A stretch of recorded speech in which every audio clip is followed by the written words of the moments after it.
June 13, 1944, Normandy hedgerows breathe smoke and fear. In the narrow French lanes near Villers-Bocage, Hauptsturmführer Michael Wittmann waits inside his Tiger I. He is Waffen-SS, commander of a single heavy tank. Elite by training and reputation, not myth. The engine idles low. Through his periscope, Wittmann studies a column of British armor advancing without caution. The enemy believes the road is clear.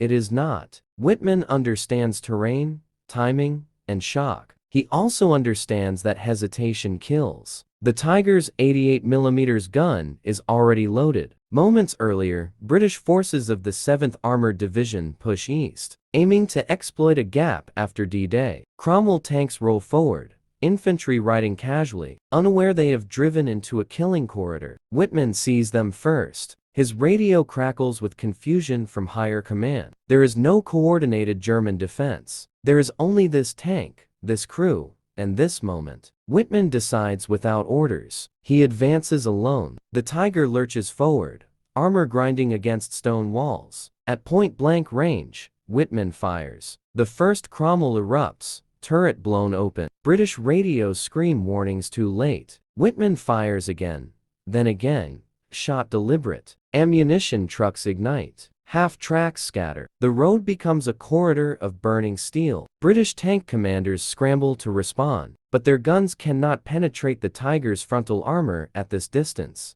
Wittmann keeps moving, aggressive, relentless. Inside the Tiger, heat and cordite fill the air. Loader and gunner work by muscle memory. Wittmann exposes his flank to gain speed.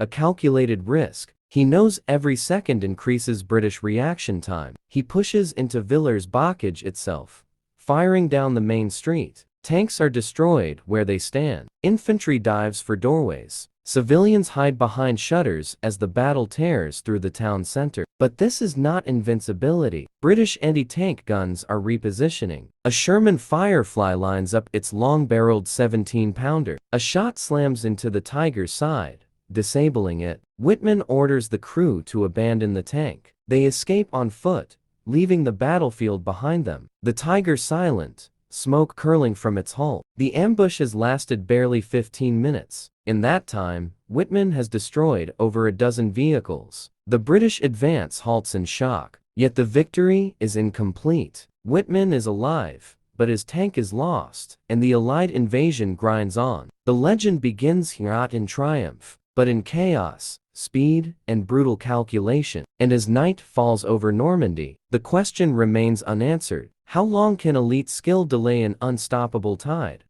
December 16, 1944.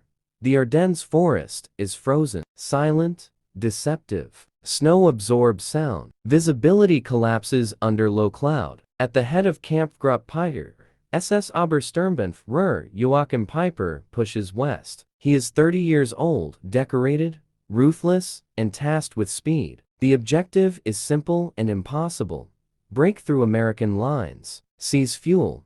Reach the Meuse. Time is the enemy. Fuel is the enemy. Resistance must be bypassed, not destroyed. Piper's column moves at dawn. Panthers, Tigers, half-tracks, and trucks snake along icy roads. The plan demands momentum. When American roadblocks appear, Peiper orders frontal attacks to smash through. At Lanzerath and Hansfeld, surprised U.S. units are overrun. Fuel dumps are captured, barely enough to keep engines alive. Prisoners are taken, then marched away. Discipline is eroding. Pressure is constant. At Bognez Crossroads, near Mame, American artillery observers surrender. They are disarmed, gathered in a field. Gunfire breaks out. The reasons remain contested, the result undeniable. 84 American prisoners are killed. News spreads fast through U.S. lines. Fear hardens into resolve. From this moment, Peiper's name becomes a rallying cry for resistance, not terror. The advance slows. Roads choke with wrecks. Engineers struggle to clear paths. At Stavelot,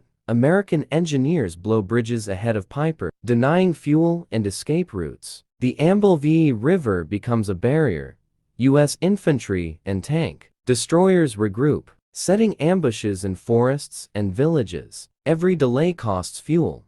Peiper does not have. By December 20th, Kampfgruppe Piper reaches La Glise, surrounded. The promised fuel is gone. Air power returns as skies clear. Thunderbolts hunt the column. Panthers burn under rockets. Ammunition runs low. Piper requests permission to break out with vehicles. The answer is no. He is ordered to abandon heavy equipment and escape on foot. On the night of December 23, Piper destroys his remaining tanks. Explosions echo through the valley. The elite spearhead of Hitler's last offensive dissolves into small groups, slipping through snow and forest. Piper leads survivors east, leaving behind wreckage, dead, and unanswered questions of command and responsibility. The Ardennes offensive fails. Strategically, it is over, but the consequences are only beginning. Piper survives the war, only to face trial, imprisonment, and eventual release. His reputation will never recover, and as the smoke clears over La Glise, one truth remains.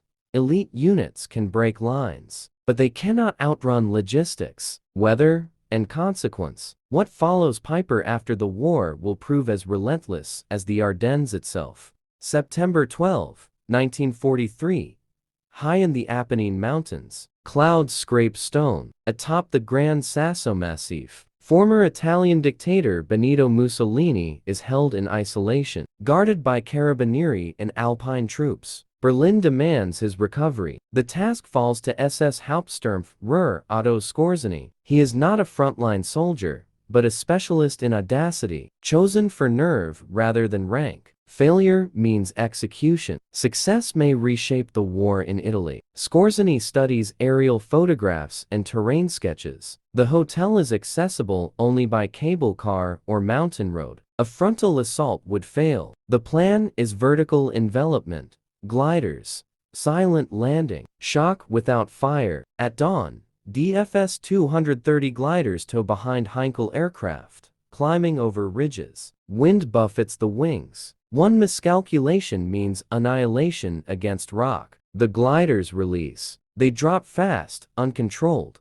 scraping across the plateau. Several smash into boulders. Doors burst open. Skorzeny runs forward, submachine gun raised, shouting orders in German and Italian. Guards hesitate. Confusion spreads faster than bullets. Not a single shot is fired. Mussolini steps onto the balcony, pale, exhausted, alive. Skorzeny salutes. The objective is secured in minutes, but extraction is the true danger. A small Fieseler Phi 156 Stork lands on the narrow plateau. It is overloaded. Mussolini boards. Skorzeny insists on joining him, despite weight limits. The aircraft accelerates toward a cliff edge. There is no room for error. At the last moment, the Stork lifts, clearing the drop by meters. The mountain falls away beneath them. The rescue electrifies German propaganda. Skorzeny is promoted and paraded as the Reich's most daring commando. Yet the strategic impact is limited. Italy continues to collapse. German forces are forced into a grinding defensive war south of Rome. Skorzeny's reputation grows, but so does Allied attention. His methods will be studied, anticipated, countered. For Skorzeny, this mission becomes a curse as much as a triumph. He is now expected to deliver miracles. Each operation grows riskier. Each success narrows his margin for survival. And as the aircraft disappears into cloud, carrying a fallen dictator and a celebrated rescuer, the question remains unresolved. How long can daring substitute for strategy in a war already slipping away? October 23, 1942. The desert west of El Alamein lies flat and exposed. A killing ground without cover. Generalfeldmarschall Erwin Rommel, commander of Panzerarmee Afrika, stands at the edge of collapse. He is not present when the British attack begins. Ill and exhausted, Rommel is in Germany. His army faces Bernard Montgomery without its architect. Mines, artillery, and massed armor stretch across the sand. When Rommel returns days later, the situation is already deteriorating. British artillery pounds Axis positions night and day. Supply convoys from Italy are shattered by Allied aircraft and submarines. Fuel arrives in trickles. Ammunition is rationed. Rommel moves constantly, inspecting positions, pushing commanders to hold longer than logic allows. He understands the ground. He understands the enemy. What he no longer has is material. At Tel El Akakar, British armor punches through. Rommel commits his last reserves, German Panzer III and IV tanks, supported by Italian Ariete Division remnants. They advance under fire, engines screaming, crews knowing this is likely their final engagement. British anti-tank guns and Shermans wait in depth. Losses mount immediately. The desert fills with burning wrecks. Rommel orders counterattacks not to win, but to buy time. Every hour allows wounded to evacuate, units to withdraw in order. Hitler's orders arrive demanding no retreat. Rommel reads them, then ignores them. He chooses survival over obedience. On November 4, he orders a general withdrawal. The Afrika Corps pulls back west, disciplined but broken. Alamein is decisive. Axis losses exceed 30,000 men. The myth of invincibility collapses under weight of logistics and air superiority. Rommel's tactical brilliance cannot overcome British numbers, American industry, and control of the sea. The Desert War is lost. For Rommel personally, this defeat marks a turning point. His faith in Hitler erodes. His loyalty becomes conditional. Within 2 years, he will be implicated in resistance against the regime he once served. Alamein is not just a battlefield loss. It is the moment the elite commander recognizes the war cannot be won. As the Afrika Corps retreats into the setting sun, dust clouds trailing behind them, the question shifts from how Rommel fights to how long Germany can continue at all. The desert has delivered its verdict, and in Europe, far from the sand, another front is already preparing to erupt.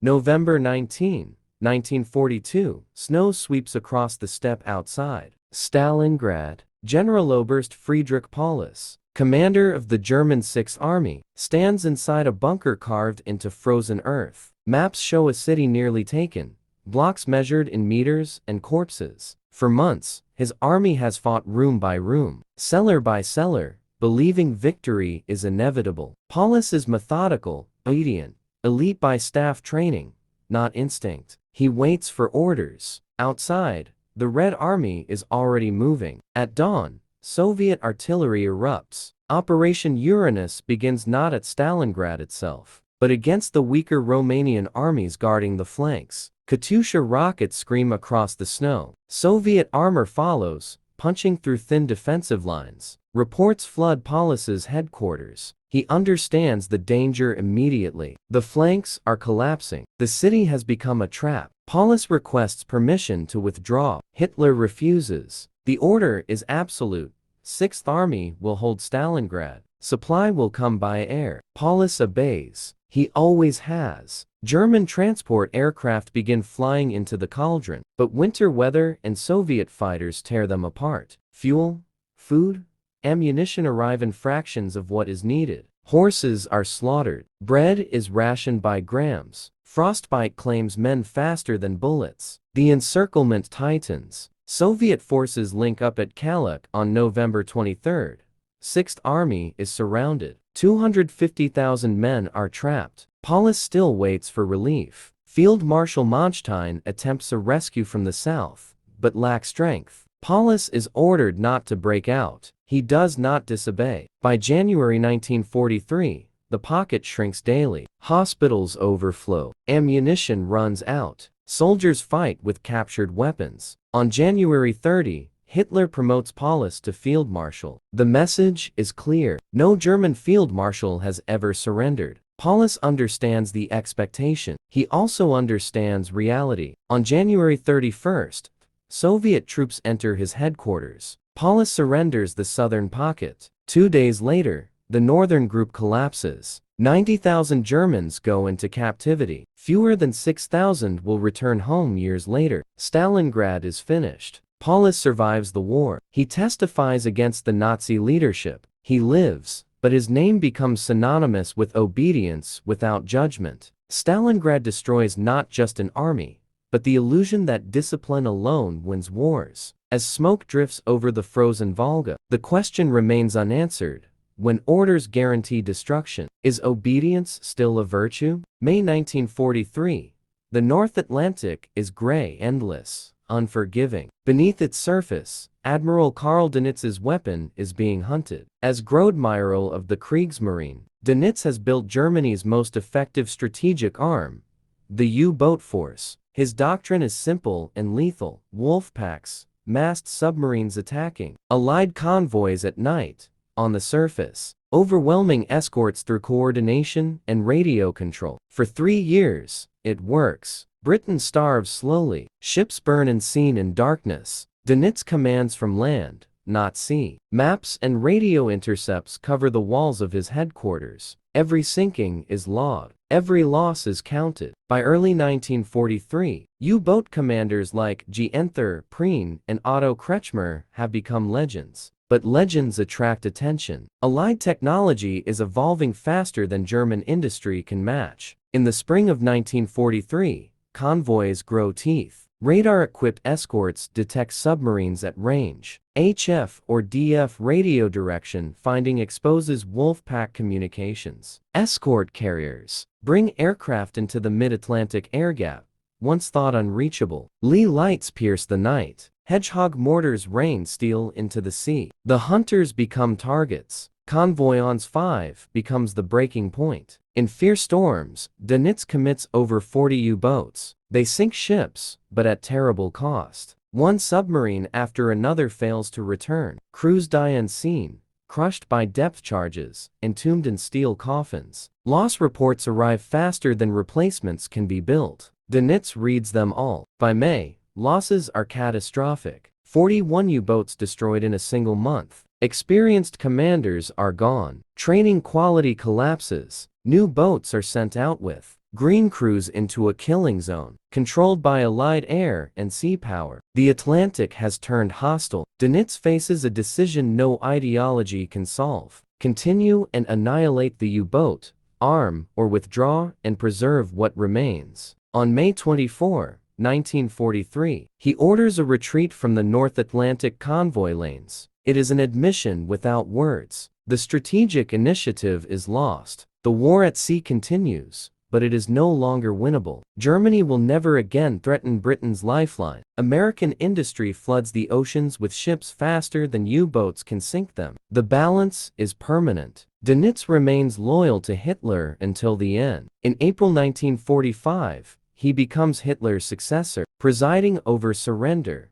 not victory. The man who nearly strangled an island empire ends his war, signing capitulation documents. As waves close over the last destroyed submarines, one truth remains: elite tactics can dominate briefly, but technology, production, and adaptation decide wars. And deep beneath the Atlantic, the silent graves of the U-boat arm mark the moment the tide turned forever. July 20, 1944, the Wolf's Lair in East Prussia is silent. Under summer heat, Colonel Klaus Schenk Graf von Stauffenberg walks with measured calm. His uniform immaculate, his body damaged by war. One eye is gone, one hand is missing, 2 fingers remain on the other. He is elite not by battlefield legend, but by proximity to power. Inside his briefcase rests a British-made explosive, armed with a pencil detonator, ticking toward history. Stauffenberg enters the conference hut where Adolf Hitler and senior officers gather around a map table. The room is wooden, not reinforced concrete. Windows are open. Air circulates. These details will matter. Stauffenberg places the briefcase near Hitler's feet, excuses himself under pretense of a phone call, and leaves. Seconds later, another officer shifts the case behind a thick table leg. The balance of fate moves quietly. At 12:42 p.m., the bomb detonates. The blast shatters windows, lifts the roof, kills 4 men instantly. Hitler survives, shielded by the table. His injuries are minor. The conspiracy does not know this yet. Stauffenberg believes the mission has succeeded. He flies to Berlin to activate Operation Valkyrie, the emergency plan designed to seize control of the Reich using reserve army units. Orders are issued. SS headquarters are surrounded. Confusion spreads. Some commanders act, others hesitate. Everything depends on confirmation of Hitler's death. By evening, the truth emerges. Hitler is alive. His voice crackles over radio lines. Loyalty snaps back into place. Orders are reversed. Units, stand down. The coup collapses within hours. Stauffenberg and his closest allies are arrested at the Bendeler block. There is no trial, no delay, just a firing squad in the courtyard. Before the shots ring out, Stauffenberg shouts, "Long live sacred Germany!" Is the last sound of organized resistance from within. The military elite. The aftermath is merciless. Thousands are arrested. Officers are executed by hanging, filmed for Hitler's satisfaction. The Wehrmacht is purged of dissent. From this moment on, Germany fights without internal restraint. The failure of July 20th seals the regime's fate, not because it nearly succeeds, but because it proves there will be no second attempt. The war will end only with total defeat. As night falls over the wolf's lair, the elite have missed their final chance to change history, and the road ahead leads only toward ruin, unopposed from within. August 18, 1944. The Falaise pocket is closing. In the fields and villages of Normandy, the German 7th Army is being crushed from west and east. At the center of the collapse stands Generalfeldmarschall Walter Model. He is not charismatic. He is not theatrical. He is known as Hitler's fireman, sent only where defeat is imminent. His task is impossible: extract what remains of two armies under constant air attack. Model arrives to chaos. Roads are clogged with wounded, refugees, horse carts, and shattered vehicles. Allied fighter bombers dominate the sky. Every movement by day invites destruction. Model imposes order through brutality of command. Units are reorganized on the move. Stragglers are pushed forward at gunpoint. Bridges are marked, routes enforced, retreats timed to the minute. Survival depends on discipline. At Chambouy and Trun, the gap narrows. Canadian and Polish forces advance from the north. Americans push from the south. Artillery pounds, escape routes. Model orders breakout corridors defended by rearguards, fighting to annihilation. Waffen-SS units, exhausted and depleted, hold ridgelines long enough for columns to pass. Every kilometer costs lives. Inside the pocket, destruction is total. Tanks are abandoned for lack of fuel. Horses scream under strafing runs. Ammunition detonates in burning trucks. The stench of death hangs in summer heat. Model moves constantly, appearing at crossroads, directing traffic under fire. He refuses evacuation. Command must be visible. On August 20, the pocket finally seals. Thousands are trapped, but thousands more escape east in fragments. Without heavy equipment, without cohesion. Model counts this as success. The army lives, even if its strength is gone. Allied commanders call it a decisive victory. They are correct. German losses exceed 50,000 killed, wounded, or captured. Normandy is finished. Paris will fall within days. Yet Model's actions prevent total annihilation. The Western Front does not collapse immediately. The war continues into Germany itself. For Model, Falaise defines his legacy. He has mastered retreat under fire, but never victory. He delays the inevitable with skill, not hope. Months later, surrounded again in the Ruhr pocket, with no escape remaining, Model will make his final decision. As smoke rises from the killing fields of Falaise, the elite commander buys time with blood. But time is no longer enough. The end is approaching, and even the firemen cannot stop the blaze consuming the Reich. February 1945. The Eastern Front is collapsing into ruin. Snow-covered fields in Silesia churn under artillery fire as Soviet armor advances west without pause. In the air above them, FLI's Oberst Hans Ulrich Rudel, the most decorated combat pilot in German history. He is not a strategist. He is a weapon. A Stuka pilot who has survived more than 2,000 combat missions. Rudel believes air power can still slow the Red Army. Few share his faith. Rudel's Ju-87 grams is modified for tank killing. Armed with twin 37mm cannons under the wings, he hunts at low altitude, exposing himself to machine guns and flak with every attack. His method is precise. He targets engine decks, rear armor, vulnerable seams. Soviet T-34s burn when he succeeds. When he fails, he barely escapes. Each mission shortens his odds of survival. On February 8, Rudel attacks a Soviet armored column near the Oder River. Anti-aircraft fire fills the sky. His aircraft is hit. Control surfaces fail. Rudel crash lands behind German lines, injured but alive. He returns to combat days later, ignoring medical orders. For him, the war has become personal. Retreat is unacceptable. Defeat is unimaginable. Rudel's loyalty is absolute. Unlike others, he never doubts Hitler. Even as Germany disintegrates, he believes new weapons and willpower can reverse the war. He briefs young pilots with fanatic intensity, sending them into skies dominated by Soviet fighters. Losses are catastrophic. Rudel survives. Others do not. By April, Berlin is encircled. Rudel continues flying, destroying bridges, attacking columns, delaying crossings by hours, sometimes minutes. It changes nothing. The Red Army absorbs losses and advances regardless. Rudel is promoted to Generalmajor in the final days, an empty gesture from a dying regime. On April 19, Rudel FLIs his last mission. His leg is shattered by ground fire. He lands, bleeding heavily, and is evacuated. Germany surrenders.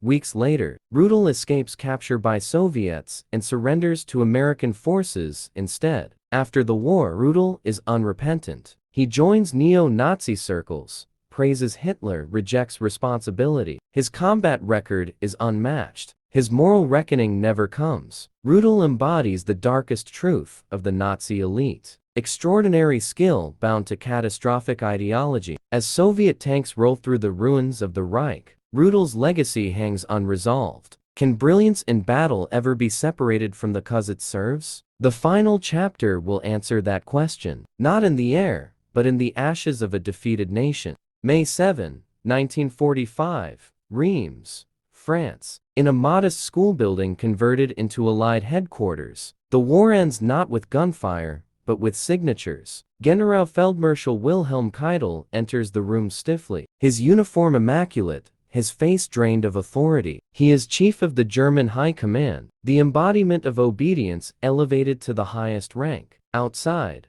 millions are dead. Inside, history waits. Keitel takes his seat across from General Walter Bedell Smith and Soviet General Ivan Sosloparov. Maps of a shattered Europe hang on the walls. Germany is surrounded, occupied, burning. Berlin has fallen. Hitler is dead by his own hand. There is nothing left to command. Keitel protests the terms, asks for more time, more concessions. He is ignored. The war is over. At 2:41 hours, Keitel signs the instrument of unconditional surrender. His hand trembles. With that motion, the Third Reich ceases to exist. Orders transmitted for years without question now mean nothing. The elite structure of command collapses into silence. Keitel is not a battlefield commander. He never was. His power came from proximity to Hitler and absolute compliance. He signed orders authorizing mass executions, hostage killings, and unrestricted warfare in the East.